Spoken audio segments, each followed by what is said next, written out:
What's up, everybody? Good morning. Welcome to the 511 morning show. We're going to kick off with our intro video. You got that ready to roll, Darius? Don't you see how this could be offensive to a real, authentic Mexican?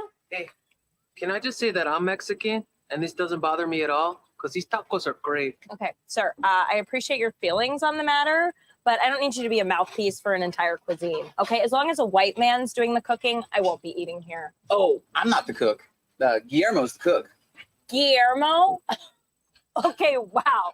Guillermo, let me guess. You've got some poor Mexican dude back there slaving away for $5 an hour so that you can call these tacos authentic. Excuse me, senor. You don't need to work here. You can open your own taco truck. Guillermo doesn't speak English. 야! 고기도 필요해! 기다려! 말 그만하고 빨리 움직여! 알았어, 씨발! I'm just surprised you actually don't know what to be offended by right now, do you? This is like watching a computer glitch. We always, Bill, like to start with something that at least makes me chuckle, if nobody else. So we have this morning my co-host Jarrett Branch. Awesome to have you here, brother, as always. And Bill Federer from American Minute. Bill, awesome to have you on the show, brother. I know we got a dynamic show planned, so we're excited to have all of you guys here. And starting to see some people pop in on the Instagram. So loving everybody. By the way, if you guys don't know this already, want to take a minute to let you guys know that we do take all of your comments. So if you guys want to comment, we do that live as well. So anyway, as we get into the show, we're going to be talking more about Jarrett. Make sure that y'all know who Jarrett is. We're going to be talking about who Bill is. But I always like to start this show with kind of my reflections, and it's interesting how God will build things into your life. God will build time into your life. God will build surround you with the right people, resources, structure your time, and all of those things when you fully commit everything you do to Him. And I was reflecting on that this morning, and as a business owner, a husband, father, leader, it's easy to get busy. It's easy to neglect things. It's easy to neglect our worship time or our time with the Lord, our time in devotions, our time with our family and with our kids. I would say that I'm probably easily in the top 10, maybe 5, maybe even 1 percentile of people that get busy. I'm sure there's some of y'all are busy. I know Bill is very busy here as well with his daily schedule, but you got to make time. So I was reflecting on this morning and how God will give you everything you need. God is our source. And I remember in business, there's been many times where I don't know how we're going to make it to the end of the month, because that's just the nature of business at times. And God always has come through. Every time. God's provided us with houses. God's provided us with places to live. God's provided us with the financing and the right team and the right people. And I remember a moment in Florida, this most recent trip to Believer Summit that all three of us were at. And I was talking with someone, and we were talking about how God won't give you more than you can handle. And my friend said, actually, God will give you more than you can handle, because He wants to prove that He's the provision. He wants to prove that He's our provision and be our provider. So I want to encourage you guys in that as you're going through life and your day, submit your day to Him, submit your time to Him, submit your life to Him, and He will give you everything you need. And yes, sometimes He does give us more than we can handle. Sometimes He does put a weight on us. He knows ultimately He's going to be a provision. And if we trust in Him and learn to walk with Him, He will be our provision and build us into that person that can handle that. Because that's the sanctification process. He's refining us. He's building us into who He wants us to be. And as a husband, father, business leader.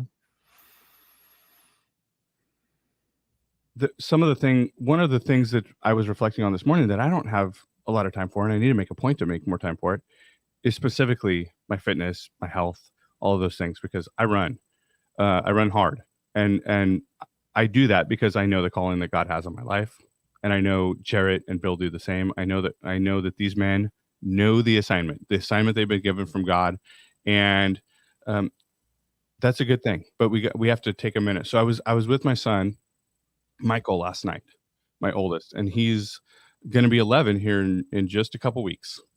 And that time goes by fast, and it's so precious that we spend it with our kids, because they want to be everything they see us being. And I've shared this with you just the other day.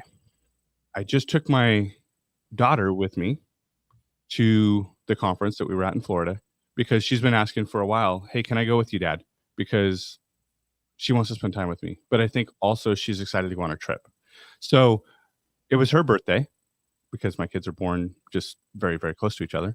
I took her with me, and she got to experience some things that most children aren't privileged to be able to experience. And I'm blessed to be able to have that in my life. I'm blessed to be able to be on an assignment from God where he gives me the things I need to be able to provide for my family and be able to take my children with me on trips like that.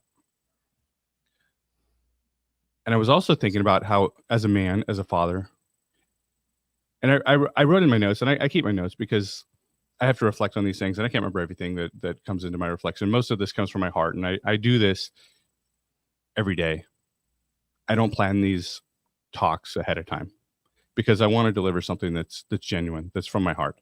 And I was thinking about how it's okay to be tough, and that's what I wrote in my notes. But it's not okay. It's not just okay to be tough.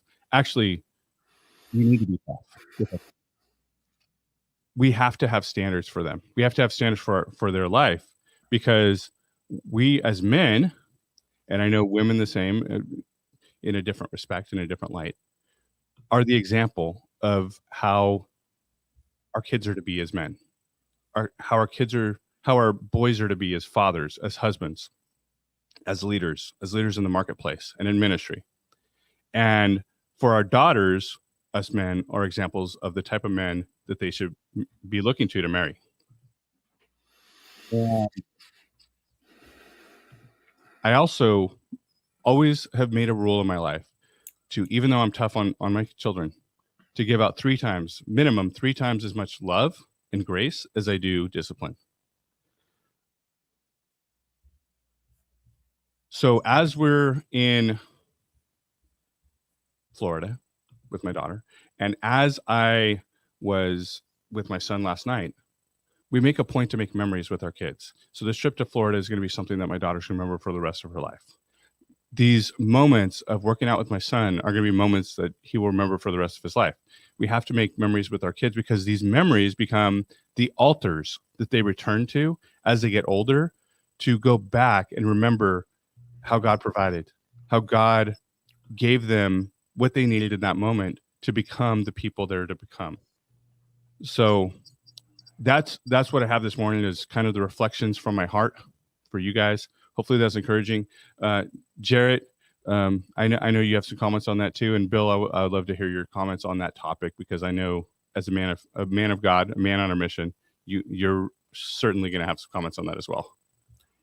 Yeah, I love what you were saying about how you make time for your family and for your children, especially when you're busy trying to do the Lord's work. I think providing for your family and being to your family is one of the most important things that you can do. You know, you really need to take care of home first. You can't go out there and try to take care of everyone else's home if your home's not in order. And I always think about the memories I'm going to make with my sons and my son and my daughter. My son turns 18 in 2 months. And Again, I've been raising him by himself with his sister since he was 4. And I just reflect about all our times, the good, the bad times, and, you know, making sure that I did everything in my power to make him the man that he needs to be, a God-fearing, country-loving man of God. And that's something that my father instilled in me and something his father instilled in him. And that just shows the importance of having a father in the home. Nowadays, fathers are being pushed out. They're treated like second-class citizens, especially in brown and black communities. Our communities were thriving so much when we had fathers in the homes. And then when social services was instituted, it emphasized taking fathers out the home. And these communities are struggling because they lack that structure. And then I always think that we have one of the best fathers in the world. God looks out for us so much. He has so much grace and mercy that we don't deserve, and I just think that we should try to be just as good as father as he is. We can never be as good as he can be, but we can try to strive to be those fathers that our children need, and also fathers to kids who don't have fathers. My parents were the neighborhood parents. You can come over to get a sandwich. You can sleep over there. You need a place to escape because you have troubles at home. My dad would treat everyone like his son and his daughter. And when he passed, all those same kids are adults now, and they came to show respect because he was the only father that they knew. And, and it's a testament of being a good man. So if I'm only half the man that he is, I feel like I did my job. Yeah. And Bill, I would love to hear your take and your thoughts on this topic. I just confirm everything you said, that you look in the Bible and a lot of great people messed up by not spending time with their kids. I was listening to Job, and it says that once a week, his sons and daughters would get together for a party. They'd have wine. It's like, here's Job, and his kids are like partying. And then you look at David, and his oldest son, Amnon, rapes a daughter, Tamar, is murdered by the son, Absalom, who ends up trying to overthrow David. And then another son, Adonijah, tries to overthrow David. This is the best king. This is King David, his own sons. So it's this concept that we need to do the Lord's work, but we need to put our family as a very high priority. So, yeah, and our especially the spouse. I think that one time I was working with the church, and the assistant pastor said, I always will buy my wife a dress or something, and anything I invest in my wife, then God blesses us. And so when I look at the finances, I say, I can't afford it. It's like, no, I'll buy something for my wife, and then God will bless our finances. And just that attitude of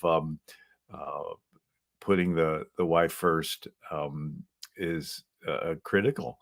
And anyway, just want to reiterate all that you're saying. Yeah, our first memory, or ministry rather, is in the home. So we need to make a point to prioritize that, because it's easy to get distracted. It's easy to get bogged down with ministry, with church duties, with business, with all those things. But our first ministry is at home. So we're as I said in the opening, we're going to have a dynamic show here with Bill. Excited to have Bill as a guest. You guys are in for a real treat. Before we do, want to let you all know about some new merch we have here at 511. And you can drop a comment on whatever platform you're watching this on. Just hashtag merch if you want more info on how to get these. But go ahead, Darius, and bring that up. We have the new Brave, Hated, Scorn Patriot shirts. And on the back, and you got to make the screen bigger for me, Darius, because I won't be able to read it. But it says, in the beginning of a change, the patriot is a scarce man, and brave and hated and scorned. When his cause succeeds, the timid join him, for then it costs nothing to be a patriot. So those are new shirts we have. Want to share that with all of you guys. We're going to be making some more merch as we continue to grow 511 here. But we're going to be talking today about, especially with Bill here as the expert on this topic. I'm excited to have you in, Bill. Church's role in politics. And that's a big one. And Bill and I have had conversations about this, and I'm sure Jarrett and Bill have had conversations about this. Bill talks about this on most likely, I'm guessing, a daily basis, right, Bill?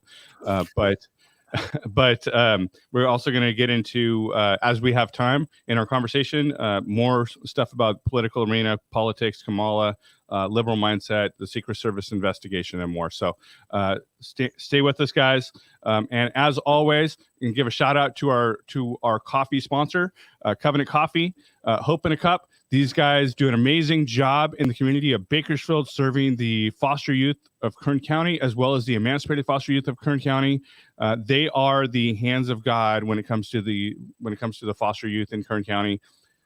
They have made a point to provide job skills and training and life skills and mentorship for kids that typically become a statistic of suicide and overdose and drug abuse and homelessness and all of these things. So go check them out online, covenantcoffee.org, or if you're in Bakersfield, there's a location right across the street from us at Mohawk in California, Cloud 9 by Covenant Coffee, as well as on North Chester. So, guys, thank you. Bill, let's get into a little bit about you so our listeners can know everything that you do. Yeah, well, I've written about 30 books and go around the country and talk about them. In the past, I was an accountant, worked in real estate, oil and gas, and then even ran for Congress a few times, didn't win, but came close. It was sort of an understanding of how the inside of the machine works. Just finished a new book. It's called Silence Equals Consent, The Sin of Omission. And I'll get into that because some of it ties into what's in the Who is the King in America book. And but I send out a daily, well, sometimes daily, sometimes weekly, history email. And you can sign up for it at AmericanMinute.com. And so it looks at history, and I use the phrase, people say history repeats itself. Really, human nature repeats itself. And history is just the record of that. The variables are military advancements and technological advancements. So the same way you have a gang and a gang leader, just give that gang leader enough weapons, and we call him a king, or a pharaoh, or a Caesar, Kaiser, Sultan, Czar. And it's a hierarchical system. If you're friends with the king, you're more equal. You're not friends with the king, you're less equal. You're an enemy of the king, you're dead, or you're a slave. And people say, I thought slavery started in 1619. No, wherever you had the first king on top, you had slaves on the bottom. And that's the norm. And they keep getting bigger and bigger until the Hun, Genghis Khan, and anybody that can plot on a graph sees that at some point it's going to max out on a global level. And Jesus says wheat and tares grow together till the harvest. But God chose for us to be alive at this particular time. And so when you look at the norm, it's kings. What's rare is people ruling themselves without a king. And that's where the American experiment comes in. And I'm happy to get into that. Yes, I love that you mentioned that. Everyone, this is definitely a book for me to check out. I'm sure right now it's I read it. It's one of Bill's great books. It's called Who is King in America and Who Are the Counselors to the King? And I love that you mentioned that history repeats itself. There's a part in the book that you're talking about. I'm just going to read it really quick, short passage. It's about groups and groupthink. And it says the country is controlled by laws. Laws are controlled by politicians. Politicians are controlled by voters. Voters are controlled by public opinion. Public opinion is controlled by media and education. Therefore, whoever controls media and education controls the country. And when I read that, that was so poignant. And it reminds me of what's going on today. Do you feel this is taking place currently in America? And how do we as Christians combat something like this? Right. So marketing of products in the 1800s was Sears catalog and Wells Fargo wagon, and they would list everything about a Singer sewing machine, and you would make an informed purchase. But then in the early 1900s, there developed magazine ads, and they found out they didn't have to say anything about a product. They just made it look like everybody's using it, keeping up with the Joneses. And this concept was introduced by Edward Bernays, and he was the nephew of Sigmund Freud, the psychoanalyst. And Sigmund Freud discovered that we are social creatures. We want to be accepted. We do not want to be rejected. It's this group dynamic. And so if they can make the perception that you need this product in order to be accepted, then people will buy it. And so the classic was Crisco. Nobody knew what was in Crisco. They invented the term vegetable-based, and they had such a successful campaign that put out of business the lard industry. But do you know what's in Crisco? It's cottonseed oil.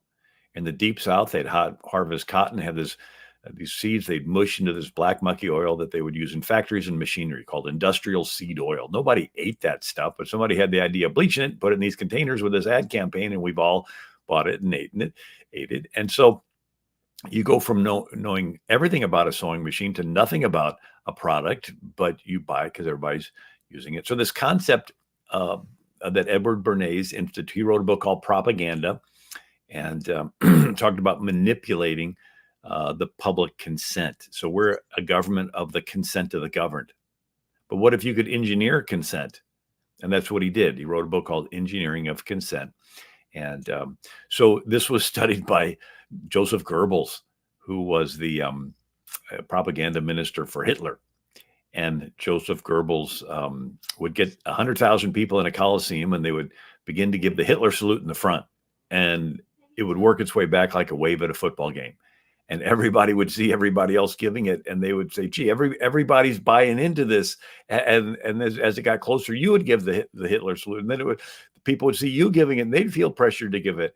And so everybody would leave the stadium saying, well, I guess everybody's on board with this, right? And so it was a manipulating of the human desire to want to fit in. And so they've used it on children. That's called child psychology. And I mean, think of Disney. They have billions of dollars of product is being pushed. Frozen T-shirts, frozen pajamas, frozen Band-Aids, frozen lunchboxes, billions of dollars of product. And it's all based on what? Convincing a little child to want something. And they want it because they see everybody else has it. And so now they put it in the classroom, and they call it social emotional learning. And they've weaponized the kids' desire to want to fit in with the group, right? Everybody wants to be invited to the party, and the fear of not being picked for the team. And and so they have the pyramid of oppression. At the top of the pyramid are the cisgendered. And that's their term for somebody who believes there is a male and a female. And they're the oppressors. And down the pyramid, you have the asexual, bisexual, transsexual, pansexual, anything sexual that are being oppressed by the oppressors. And then they ask the children, which ones are you? Well, nobody's going to pick the oppressor. And so they've had a 5,000% increase in trans, non-binary identifying children in the last 3 years. It works. Kids will do anything to fit in, and they'll have this fear of being left out. So when somebody wants to come out with an alternative sexual view, the teacher celebrates them. Well, and Bill, this used to be something that was considered until fairly recently, and you're going to know much more about this topic than I am, but until fairly recently, a lot of this stuff, especially transgenderism, but even anybody in the comments can correct me if I'm understanding this wrong, but even homosexuality was considered as a mental illness. Right. When Obama first ran for president, there was not one Democrat or Republican that was publicly in favor of gay marriage. Not one. And so when Obama was at Saddleback Church and they asked him about marriage, he goes, oh, marriage is sacrosanct. It's between a man and a woman. It's above my pay grade. I'm not going to try to change that. As soon as he gets in, he changes, and he pushes not just the gay marriage, but the transgendered. And he tells the military, this is the new policy. If you don't go along with it, it's insubordination and you're kicked out, and we'll investigate you and lose your retirement. And boom, all the people with traditional values overnight are not being tolerated. And then they begin to push it through the federal government. It's a purging process of anybody that believes. It's basically anti-Christ. Jesus said in the beginning, God made a male and female. And yet they're wanting to come up with these alternative views. And so they've been purging the government of people with these traditional values. It's been a very recent thing just since Obama got first elected. So Bill, I know in Turning Point, we have a course, right? That you actually did, is my understanding. Jared's going to know much more about this because he's actually a Turning Point representative, Turning Point regional manager for Atlantic region. Did I get that right, Jared? Yes, you did, for the faith department. Yeah, I love it. Right. That's right. So Jarrett was informing me that you've done a course, and it was tied in with one of your books on Turning Point Faith. Can we talk about that a little bit? Right. So pre-King Saul, post-King Saul. right? So the most common form of government in history is kings. But then around 1400 BC, you have millions of Israelites come out of Egypt. And for 400 years, there's no king. It's a total anomaly in world history that we don't appreciate until we study all the other centuries and see the pharaohs and Caesars and Kaisers and sultans and czars. And this process from around 1400 BC to 1000 BC, it worked because every citizen was taught the law and they were personally accountable to God to follow the law. So there's no king, there's no police, everyone's taught the law, everybody helps enforce it. And so it's this idea, you have an opportunity to steal. Nobody is around. You know you can get away with it. And then you think, God is watching me. He wants me to be fair. He's going to hold me accountable in the future. Maybe I should hesitate stealing. And it creates a tiny thing in your head called a conscience. If everybody in the country believes this, you could maintain complete order and safety with no police. But if you get rid of the teaching that there is a God and you get rid of his law, then what do you have left? Raw, selfish human passion. And they're going to start robbing and stealing. And then that's what happened with Israel. And they went to Samuel the prophet and they say, the self-government system is not working. We want to be like the other countries. We want a king. And then they get King Saul, who turns around and kills most of the priests. And why is this story important? Because the kings of Europe looked to the Bible for their authority, but they looked to the King Saul and on part of the Bible, the divine right of kings. God chose me, and you got to believe what I tell you to believe in the theocracy, or I'm going to burn you at the stake. But the Calvinist Puritans and Baptists and Presbyterians and Quakers that founded the colonies in America, they looked to the pre-King Saul period. Millions of people, everybody taught the law, everybody personally accountable to God to follow it. And it's a bottom-up form of government where it's the consent of the governed. And so King Saul is the divider between England and America, right? They both look into the Bible, but one's the King Saul and on, and the other's the pre-King Saul. So that's why they taught Hebrew at Yale and Harvard. And so this is fascinating. You literally had churches founding cities. So Providence, Rhode Island was founded by Pastor Roger Williams and his Baptist church, the first Baptist church in America. So you had a church founding a city. Hartford, Connecticut was founded by Pastor Thomas Hooker and his Congregationalist church, the first Congregationalist church in America. And then you had Exeter, New Hampshire, and Barnstable, Massachusetts. All these cities were founded by churches. In other words, everybody is involved in church government and everybody is involved in city government. There were like no non-church members to be lazy and let them run stuff. Everybody's involved in church. Everybody's involved in government. No problem. And they got this idea from ancient Israel, the first 400 years out of Egypt, where they had no king. And everybody participated, right, in the church, in their synagogue. And matter of fact, in ancient Israel, they had one building in town called the synagogue, which means meeting place. That's where the rabbi would teach the law, and that's where they would do their city business. So in New England, every town had a meeting place. That's where the pastor would teach the Bible, and that's where they would do their city business. And so this covenant form of church government became the covenant form of city government. And lo and behold, it ended up becoming our country's government. And so the word federal is Latin for covenant. We have a covenant form of government where we, the people, rule ourselves bottom up and not being ruled by mandates from a totalitarian dictator president top down. And so that's what I talk about in this book, Who is the King in America? It's the people. The word citizen is Greek. It means co-king, co-ruler, co-sovereign. And so basically in America, the citizens are the king. The politicians are your servants. So in Europe, kings have subjects who are subjected to their will. In America, you have citizens and who are co-kings. Why is this important? Because Romans 13, it's the verse that says, let everyone be subject to the governing authorities. Romans 13 is understood differently in a monarchy versus a republic. In a monarchy, subjects submit to the king. In a republic, the citizens are the king. The politicians are your servants. You hire them, you fire them. And even so, at the time of the founding, and interrupt me at any time. Oh, I'm sorry. I love that you mentioned that we in America we're the kings and the politicians are here to serve us. I think they have forgotten that across the board. Because there's a lack of accountability. But and you mentioned how I feel this personally because once I started following the Lord and walking with God's word, I became more accountable for my actions. So I feel like there's a lack of accountability currently in America, especially when you see the people just going to stores, stealing across the country. But I do have a question. How do we bring back accountability to America when we have leaders like Biden and Kamala not showing any accountability whatsoever for their actions? Yeah, it's waking up the people to be involved. The answer is local, local, local. And I start off with caring about the children. So a scriptural case can be made that God cares about children. And so not just the children that go to the church, but the children in the neighborhood around the church. Certainly Jesus loves them, doesn't he?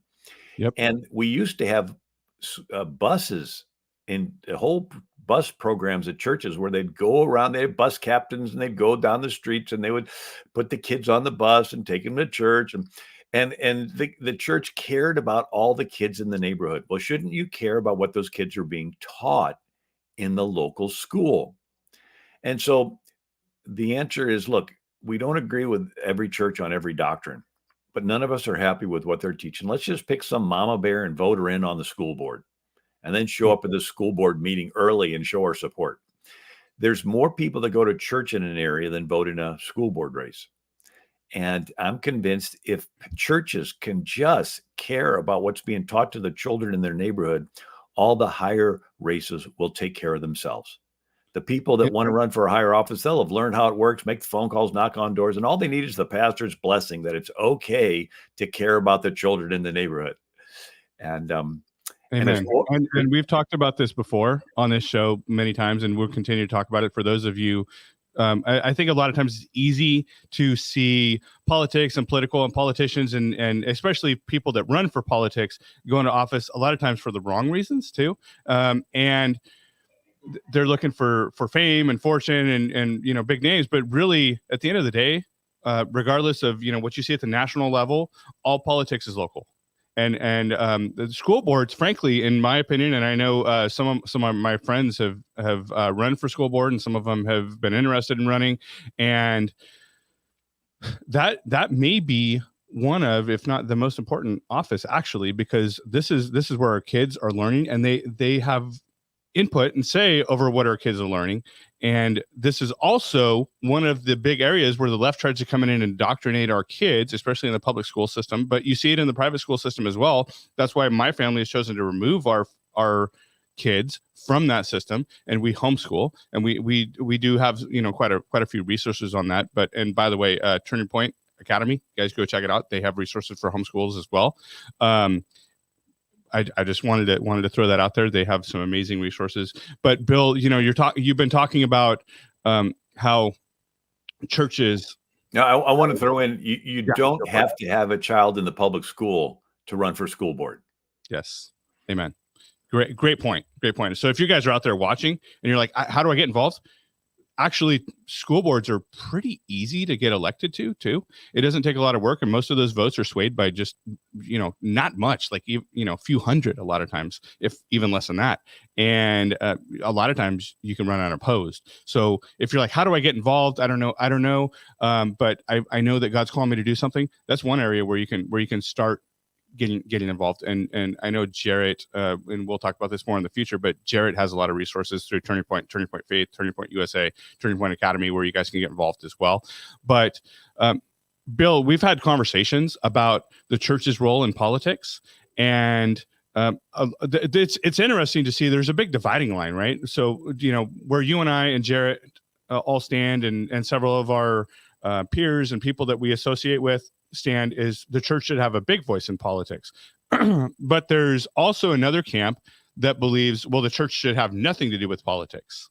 And I want to have a conversation about that real quick, because I think people, some of our viewers are going to be watching and being like, well, where should the church stand? And understood, we need to be proclaiming the truth in love, and I've talked about this, and I will continue to talk about this many, many times. If we're not telling the truth to people, we're not loving them. But simultaneously, if we're not coding that truth with love, they're not going to receive it. So, Bill, I want to hear your take on the role of the church in politics. Yeah. That's this new book, Silence Equals Consent. I go through that quite. So the covenant form of government in the 1600s that the Pilgrims and the Puritans and Baptists and Presbyterians and Quakers brought to America, where everybody's involved in church, everybody's involved in civil government. It was great, but then it got a little dry. And so at Harvard and Yale, it was not just a plan, it was only a plan. And they would teach it academically. God has a plan for your life, your marriage, your family, your church, your government. Find out what the plan is, put it into place. Some took it the next step and said, God, in his infinite wisdom, already knows who's going to wind up in heaven, so don't even bother preaching the gospel. Whoever's supposed to get saved, they'll get saved. And they became unevangelistic. And David Brainerd got expelled from Yale because he was overheard saying that his professor was as spiritual as a chair. And the Yale students got reprimanded because they went into the town of New Haven, and did they smash windows? No. They were caught preaching the gospel to strangers on the street. And they were not licensed to preach, and they were not wearing a black robe in the formal setting of a church, and that was considered disrespectful. And so in the 1700s, you had the Pietists, the Revivalists, and so they're called New Lights.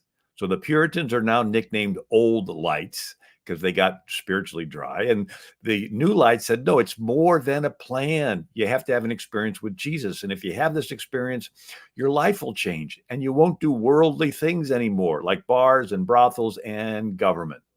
It's like, whoa, what was that last thing? Yeah, government, it's worldly. If you're really a Christian, you'll not be involved in government. So that's different than the 1600s, where everybody's involved in church and everybody's involved in government. Now you're saying don't be involved. And so it started in Germany, called Pietism. So Martin Luther starts the Reformation in 1517 because he had a personal experience. The just shall live by faith, that the righteousness of God is not something you earn, something you receive by faith. And it's so personal, he was willing to stand up to the most powerful government leader in the world, the King of Spain, and tell him to his face, unless you can prove me wrong from Scripture, here I stand, so help me God. Very personal to Martin Luther. But some German princes have been waiting for a chance to break from Rome. And they go, this is my chance. Kingdom of mine, I just decided you're all now Lutherans. And the people in the kingdom are like, okay, great, we're Lutheran. What do we believe? So for the people in the kingdom, it's not necessarily the same personal experience Martin Luther had. It's just a new state doctrine. And so a revival movement starts called Pietism that said being a Christian is more than doctrine.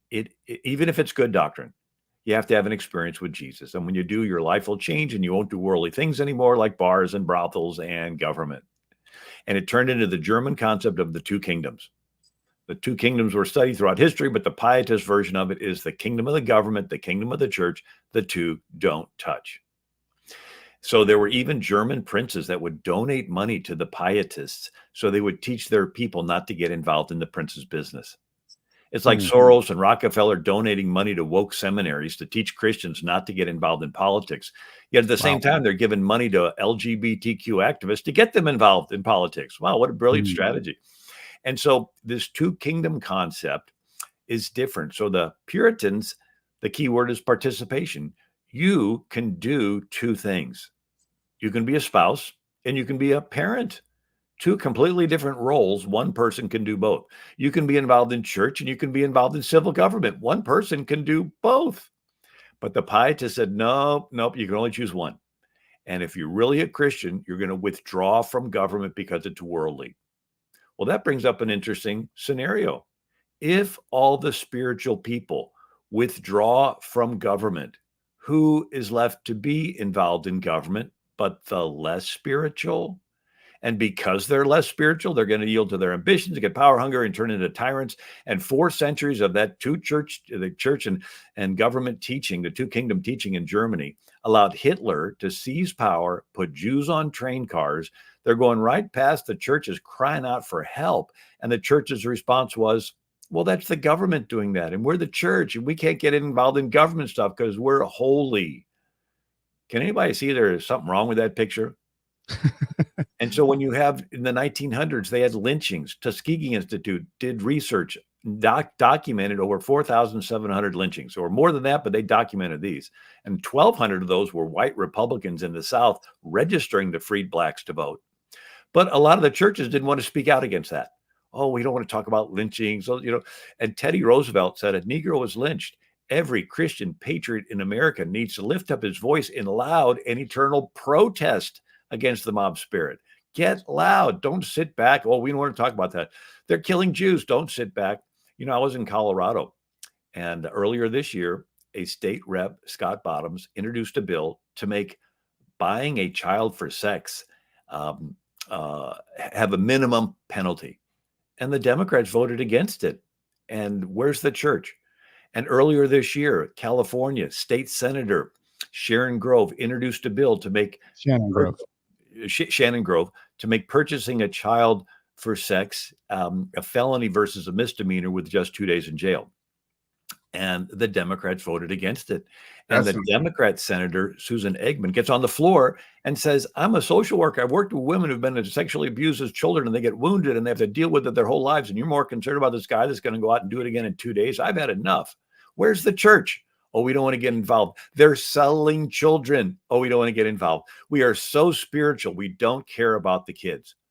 That's insane. That's insane. That's taking place. And I see it all the time. I visit a lot of churches, and a lot of pastors don't get involved, and other people don't want to get involved either. And these principles and these things that we're standing up for are righteous and moral. But now they're being called weird. We get told weird all the time because we don't want babies to die.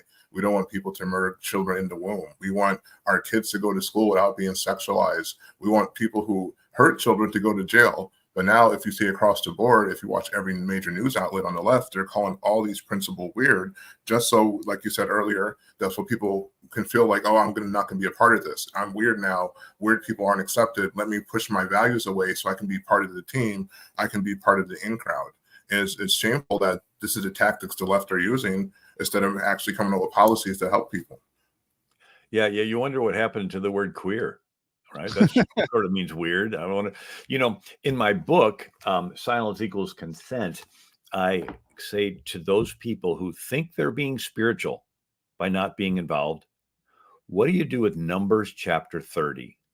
It's the Silence Equals Consent chapter of the Bible. Half a dozen scenarios. 1, if a daughter is still living in her father's house in her youth and binds herself with a vow, and the day the father hears it, if he is silent, her vows stand. But if he disallows it, she's released from the vow. That's come down to us as vows in a wedding ceremony. And the pastor tells the church members, if you are silent when you hear these vows, you're giving consent to the vows, right? If anyone present knows any reason this couple should not be joined together in holy matrimony, speak now or forever hold your peace. If you're holding your peace, you're silent, you're giving consent. It's called the rule of tacit admission, TACIT. It's in debt collection law. Somebody owes you money, you wait 10 years to try to start collecting. The judge will say you're past the statute of limitations. You've been silent too long, no money. It's in real estate law. You save up money, buy a rent house, and a squatter moves in. And if you don't try to charge them rent or evict them, they can gain title to your rent house. It's called adverse possession just by you being silent. It's in trademark law. You design a trademark and it's all over the internet. And if you don't try to defend your trademark, they get to use it. It's in our Constitution, Article 1, Section 7. Congress put the bill on the president's desk. If any bill shall not be returned by the president within 10 days, the same shall be a law in like manner as if he had signed it. His silence equals his signature. And so if church members' silence gives consent to wedding vows, it gives consent to other things. And if they're killing babies in the community and the church members are silent, those church members are giving consent to killing babies. And if you give consent, you're an accessory. Leviticus 20 says, any Israelite who sacrifices a child to Molech to be put to death, if any member of the community closes their eyes when that man sacrifices a child to Molech, I myself, the Lord, will cut them off from their people. All you got to do is close your eyes and you're cut off. Let's go, Bill. Let's talk about Molech and who Molech is too, because I've had this conversation with others, and people are like, well, what does that mean? And people may have just glossed over it as you said it, but I want to take a minute to pause there. Yeah. So you had male and female fertility god and goddess. So Ashtaroth or Esther or Easter, as it is also pronounced. That's the female goddess of fertility, and Baal, Baal, is the male god, and Molech is sort of associated with Baal, and so they would sacrifice their firstborn child, and at first they would have immoral sex. And then when the child was born, they would sacrifice the child. So the two go together, immoral sex with sacrificing children. And sort of the same thing Where today. else have we heard the Baal before? Anybody familiar with that name? Well, it's all throughout the Old Testament, and Rabbi Jonathan Cahn wrote a fascinating book, Return of the Gods, where he basically says all these evils that are going on today are exactly the same, because the temples for these fertility gods and goddesses would even have male prostitutes who would do a parade through the town showing, the pride parade. I mean, it's like things never change. But they have a tactic, and the tactic is to guilt trip Christians into being more Christian than Christ. You say, what? They say, yeah, if you're really Christian, you'll be silent and give your tacit approval to us teaching something to children that Jesus would never teach to children. Would Jesus teach the trans agenda? No. We know what Jesus taught. Matthew 19, he who made them at the beginning made them male and female. Yet they're saying, if you're really Christian, you'll be silent and let us teach something Jesus would never teach. So if you're really Christian, you won't act like Christ. I mean, think of it. Here are teachers who cannot even define woman, yet they think they can tell that a little boy is supposed to be a little girl. It's insanity. And the church members are silent. And Jesus said, if you allow one of these little ones who believes in me to stumble, it is better that a millstone be put around your neck and you be thrown in the depths of the sea. So I think it's going to be a rude awakening for all those church members that think they're being holy. Oh, we don't get involved in politics. We just preach the gospel. We're so holy. We don't care about the kids, right? It's going to be a rude awakening when they realize by their silence, they're giving consent to all that evil. They're inviting the judgment of God on their heads. Well, I think to be fair, Bill, most of them, not all of them, because we've seen denominations that have decided, oh, we're going to have gay pastors, right? We've all seen that. We've seen sliding off to the left of certain sects and denominations of the church. But I think it's more of a issue of naivety and ignorance than it is intentionality. But I think as especially pastors are held to a different standard. I want to make a point to give a little grace, because we do want to give resources to the pastors, but we also want to make a point to educate them, right, Bill? Yeah, and it's a and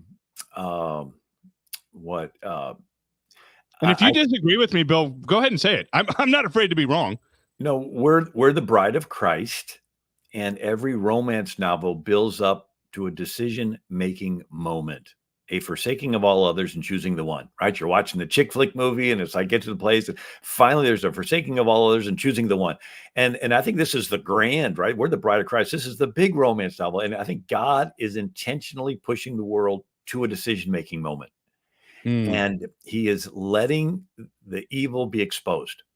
Right. And like the Wizard of Oz at the end, the little dog Toto pulls back the curtain and you see this old man at a microphone. Right. I think God is pulling back the curtain. I mean, I'm turning 67 pretty soon, and I've never seen Satan clubs on elementary school campuses, Satan worshiping Grammys, Satan trans clothes designers for Target, Disney FX having a little demon Satan cartoon, Satan statues in the Iowa State Capitol. I mean, the Paris. Their Olympic opening with a mockery of Jesus and the Last Supper. I mean, it's like God is pulling back the curtain and saying, okay, Satan. And at the same time, people are being bolder for Jesus. And God's like, okay, we're getting close to the end of this romance novel. I need you to make your choice. God, devil, choose. And some people are going to do the evil, and some people are going to be silent in the face of evil, really because they want the praises of men and not the praises of God. And there are other people that say, you know what, I was silent for a long time and kept my mouth shut and tolerated something I didn't feel good about. And then I stretched the rubber band and was silent some more. But I'm sorry, I can't be silent when they want to do a hysterectomy on a little 8-year-old girl because she went through a tomboy phase. I'm sorry, I can't go with castrating a little boy because he played with his sister's dolls. And they said, this is it. They cut the rubber band and it snaps. And I think God is intentionally pushing the world to see how much people can stomach. It says in the last days, the love of many will wax cold because evil will abound. And so I do think we're being pushed to a decision-making moment. And so this is well, I know for me, Bill, I can't stay quiet. And I've always been a little bit more vocal. And those who know me well know, hey, I've been vocal about things. And I will continue to be vocal. But I think that's the calling God's placed inside of me, because he's shaped every single one of us for a reason, right? And in the way that he shaped us, God's called me to not just be vocal myself, which we're doing right here on the show, but to help others raise their voices as well that are singing the same tune. And that's what we're doing here at 511. We're doing with Jarrett. We're bringing Bill to you guys. We're bringing other voices to you guys.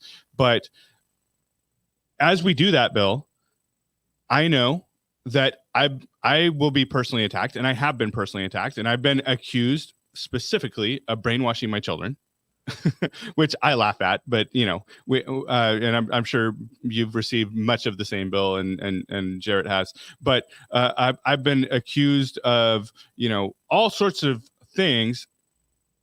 But I know why I'm doing this, and I'm not afraid to step forward and take those arrows and take those, metaphoric bullets. And we have a president who we are very strongly believing will be elected in November. They might have the votes counted by January sometime. But we are looking forward to the AmFest coming up, which is going to be a big party.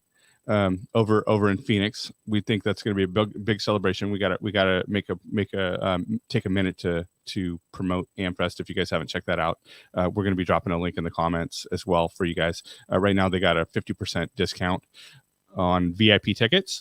VIP is where you want to be. Bill, I'm pretty sure you'll be there. I know Jared and I will be there, but I'm digressing a little bit, but I think it's important that we come together as Americans and as Christians and continue to make our voice loud and take a stand for what we believe in. And I think that's ultimately what you're saying, Bill, is take a stand for what you believe in, because that's the calling of Christ, is not to stay silent, because silence is acceptance. Yeah. After you use the word brainwashing, and that term came into use in the 1950s. It's a Buddhist concept of cleansing the mind, an emotional reset. And so soldiers made it through the German prison camps, and they were rescued and loved America. But when they rescued soldiers from Korean prison camps, they hated America. They're like, what happened to these guys? And they found out that they would put them in a cell and isolate them for days, weeks, months, until they got to an emotionally vulnerable spot where they would say, I just want to be with another human. I just want to, be with the buddies and a slap on the back. And when they were at this vulnerable spot, they would bring them into a room of guys who had already caved. And before they could be accepted and with the group and get the emotional reinforcement, they had to reject America. Yeah, America's bad. America's terrible. Okay, you're one of us now. And even when they were rescued, they still hated America. It went into their psyche. And they found out that we're social creatures and we want to be accepted. And so they took this nationally and says, okay, we want to lock down people. We want to isolate people in their homes and distance them from other people until they get to this emotionally vulnerable spot that says, I just want to go out to dinner. I want to go shopping. I want to be able to be with people. And they say, okay, but before you can get that social reinforcement, you have to put this on your face. You have to inject this into your body. You have to let us track who you ever. It's like, okay, whatever. I just want to get back to normal. And so it's a weaponizing of our desire to want to fit in and our fear of being left out. And so, a Bible story. You had Peter was with a group around a fire, and a girl gets in his face and says, you were with Jesus. And you can just picture Peter looking around the fire, and he realizes he's about to get kicked out of this group. And he said, I never met the guy. It's like, that's it, Peter? You were with him for 3 years? You were with him a few hours ago? It's a real fear to be kicked out of a group. Jesus said in the gospel, it says many were going to believe on Jesus, but they didn't want to do so publicly because they didn't want to be put out of the synagogue because they loved the praises of men more than the praises of God. But after the resurrection, Peter's filled with the Holy Spirit. And the Sanhedrin calls him in and said, we gave you strict orders not to speak in this name. And Peter said, we must obey God rather than men. It's like, whoa, what happened to Peter? He doesn't care about being kicked out of a group, a synagogue. What happened to him? He was filled with the Holy Spirit. I think maybe one of the evidences of being filled with the Holy Spirit is having the boldness to speak out, right? The boldness to speak the gospel, but also the boldness to speak out against unrighteousness, against injustice, right? They have a fire in your bones. I just can't be quiet when they want to abuse little innocent children. That's right. And I think God is pushing the world to this spot.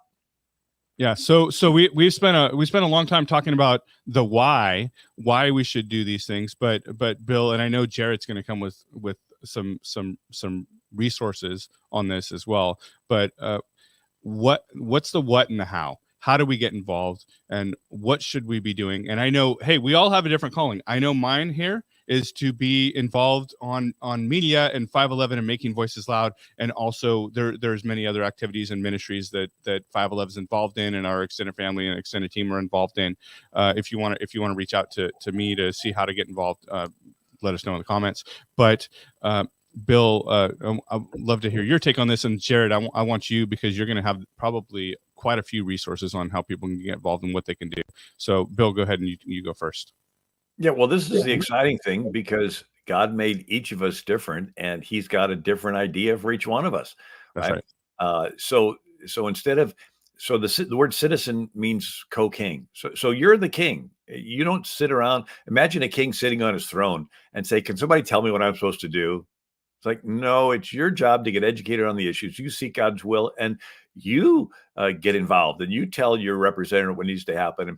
And so I think God's got a gazillion ideas that he wants to put into people's brains to use. Now, one of the easy ways is just work with those who are already doing something, and then God can augment an idea, a lot of inventions. And, I was reading where Tesla was first working with Thomas Edison.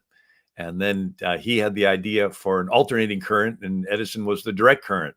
And then, Edison didn't want to switch. And so that's when Tesla branched off. And so the idea is, sometimes when you're working with somebody that's doing something, God can develop a new idea inside of you. But you have to get the car rolling. It's easier to steer a moving car than one that's parked. Instead of sitting there, what should I do? Just get moving. Join somebody that's doing something. And once you get some momentum going, it's easier for God to steer you. That's right. Jared? Yeah, guys, there's plenty of ways that you get involved, especially through TP USA Faith. First, you should go to tpusafaith.com. There's access to our free courses. We have biblical citizenship. We have such amazing, we have Christian apologetics, but also we have pastor roundtables, pastor summits. We have men's retreats. We have women's summits. There's 1,000,001 things you can do with TP USA Faith. So first, go to tpusafaith.com, and also I'll have my email dropped in the chats, so you guys can contact me directly, and my phone number as well. I like to reach out to people and talk to you, and I can connect you with any regional manager across the country. So it's been great. We partner with over 3,000 plus amazing churches to deliver, the message of God, and to help these churches move forward with their mission. One of our favorite things to do is to sponsor and to partner with you. So if you're looking to have partners or possibly sponsorships for your events, please reach out to me, because we want to be a blessing to you. Yeah, that's right. And I have to say that Turning Point is one of our biggest sponsors here at 511 as well. And to honor them and how they've been such a big support to us, we want to end with the promo for you guys to check out for America Fest. Do we have that ready, Darius? If so, go ahead and just play it, and I'll stop talking. But America Fest, or AmFest, is going to be held in Phoenix, Arizona, December 19th through the 22nd. And as I said before, it's going to be a big party, because we're going to be celebrating victory for Trump 2024. And you'll see us there. We're going to have a booth. Jared will be there. Bill, will you be there, Bill? I'm planning on it. Okay. Most likely, I expected you probably would be there. You're at all the events. There's going to be a ton of amazing speakers. Last year, they had Glenn Beck and Don Trump Jr. I think one of the reasons that Trump wasn't there, Jared, you can correct me if I'm wrong, but was because they had a temporary gag order, like he was in trial at that time. There was a ton of amazing speakers there. And it's an event that you're not going to want to miss. So if we don't have that video, it's okay, Darius, but we'll go ahead and link to it in the comments here in just a little bit. So, Jarrett, what do you want to add to that? Yeah, guys, it's an amazing event. It's anytime you could be around 14,000 fellow patriots all on fire for America is great. You leave energized, you'll really feeling renewed, but also you'll leave with information that you could take back home to further the mission. Because it's great to have these events. It's great to hear these amazing speakers and commune with like-minded people. But if we don't take this information and move forward with it, it's all for nothing. So again, guys, show up to America Fest.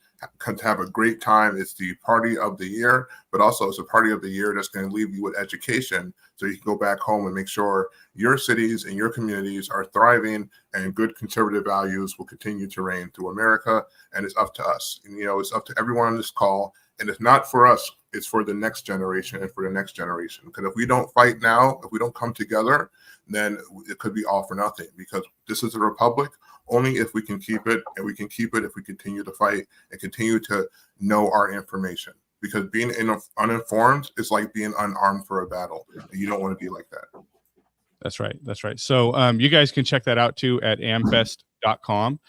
Jarrett, you can correct me if that's the wrong address, but amfest.com. We're going to drop a link to the video and a link to the website where you guys can go get tickets. And right now they're doing a promo of 50% off of VIP. So guys, go check it out. Thank you all for watching. Have a great day. God bless.